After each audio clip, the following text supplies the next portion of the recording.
Magandang gabi po sa ating lahat dito po sa Barangay Dalayap. At maraming salamat po sa inyong pagdating itong gabi upang kami po ay makilala ng husto. Pero bago po ang lahat, nais ko po munang ibigay ang aking pagpupugay at paggalang sa ating po mga barangay officials, mula po sa ating mga bantay-bayan sa likuran, sa ating po mga barangay health workers, nariyan po sila, magandang gabi po, sa ating po mga barangay kagawad, at sa ating pong kapitan, kay Cap Jess Ibarra po. Pati na rin po sa mga bisita mula sa Barangay Aguso, magandang gabi po sa inyong lahat. Ako po si John Tabamo.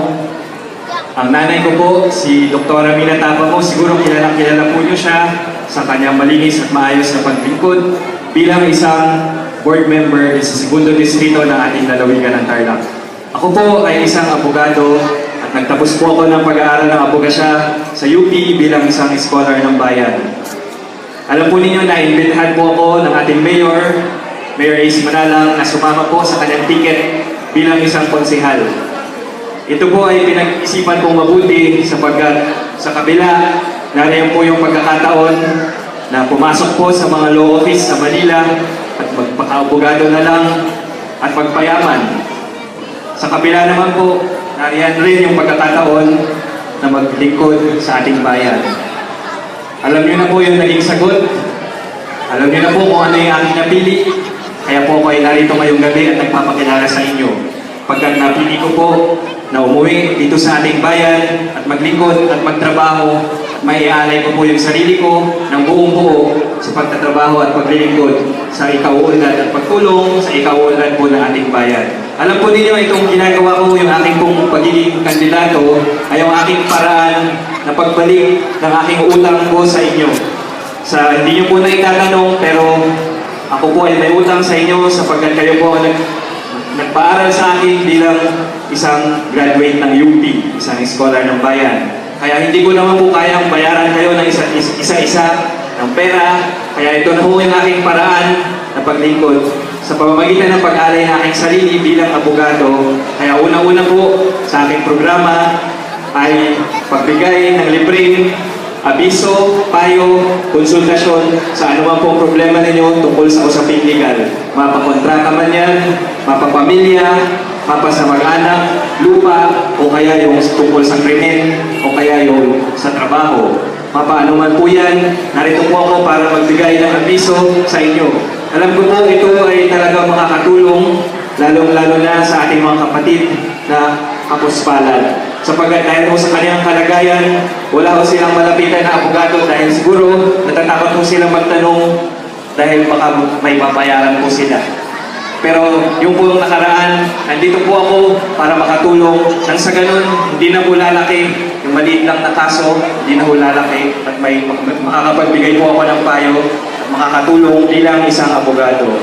At alam niyo naman po, gusto ko man, hindi ko naman po kakayanin na ako lang pong mag-isa, natutugunan ko lahat po ng mga problema natin tungkol sa legalidad. Kaya ang pangalawang ko pong programa ay yung pagsulong ng ordinansa na magbubukas po ng isang opisina o tanggapan na dito po tayo makakapunta yung ating mga kapuspalad na mga kapatid. Dito po sila makakapunta at makakakuha po sila ng abogado dito. Magyayaya pa po tayo ng ibang abogado katulad ko na nais maglingkod sa ating bayan. At sila dito po mismo magagaling yung magre-representa sa korte. Sapagkat ako po ay naniniwala na hindi dapat maging hadlang yung kahirapan sa buhay para kung hindi tayo magkaroon ng pantay-pantay na representasyon sa korte. Sapagkat tayo pong lahat, anuman po ang estado natin sa buhay, ay pantay-pantay sa mata ng batas. Yun po ang aking paniwala, kaya ito po ang aking itutulak bilang isang abogado. At alam niyo naman po, ang isang abogado, makakatulong rin po sa pagsusulat ng batas. Kaya kasi po kami ay nakapag-aral ng batas, kaya dito po kami makakatulong sa pagsulat ng ordinansa at resolusyon. Pero alam niyo po kami ay narito dahil sa inyo at kami po ay narito para sa inyo.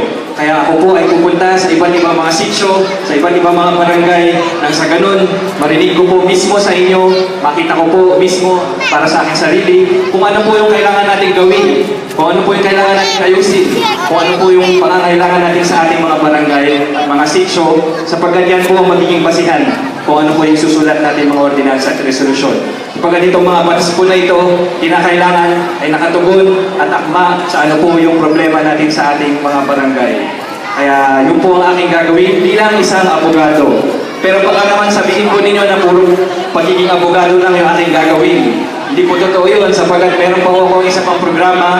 Ito naman po ay patungkol sa turismo. Naatasan po tayo ng ating mayor, natutukan po yung kanyang programa patungkol sa turismo. Nakikita po ninyo sa harapan yung pong tinatawag niya na recreational park. Ito po ay magiging parang Burnham Park po sa Baguio na pwede po natin puntahan, makakapagbangka po tayo dito, bisikleta, picnic, at kung ano-ano pa po. Ito po ay magiging pasyalan natin, bata man matanda, mayaman man o mahirap. Ito po yung ang importante po dito sa turismo ay ito po kasi ay makakapagbigay po sa atin ng negosyo. Makakapag-imbita ho tayo, makakapagtayo ho sila ng iba't ibang negosyo sa ating mga pasyalan. At alam niyo naman po ang negosyo, makakapagbigay po ng trabaho para sa ating mga kababayan, pati po sa ating mga kabataan, pagka-graduate po nila ng college o pagka-graduate po nila ng high school.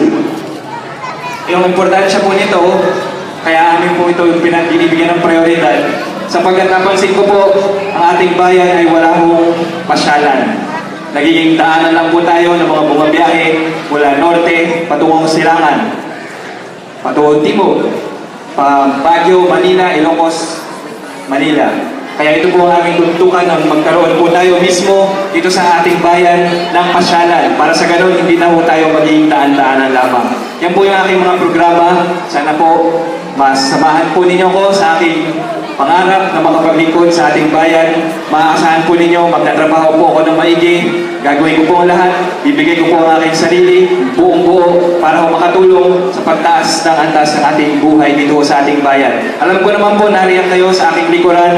Sana po, simulan natin ang pagtutulong-tulungan ng pag-asenso ng ating bayan. Simulan po natin itong Mayo 13. Lumabas po tayo sa ating mga presinto at gamitin po natin yung ating karapatan na pumili kung sino po yung karapat-dapat na manilbihan sa ating bayan. Kaya sana po, itong Mayo 13, pumunta po tayo sa ating presinto, bumoto po tayo ng tama, bumoto po tayo ng wasto, at bumoto po tayo ng diretsyo. Diretsyohin na po sana natin ang aming partido sa ilalim po ng ating Mayor, Mayor Is Manalang, Vice Mayor Mike Cañedo, Governor Isa Suntay, mga councilor, congressman, board members, para sa ganun, hindi lang po siglang magtutuloy-tuloy sa ating bayan, kundi po ang pag-unlad at pag-asenso ng ating bayan. Maraming salamat po ulit. Ako po si Attorney John Tabamo, number 36 po sa Balota. Magandang gabi po at maraming salamat po ulit. Ang pinag sa kutseho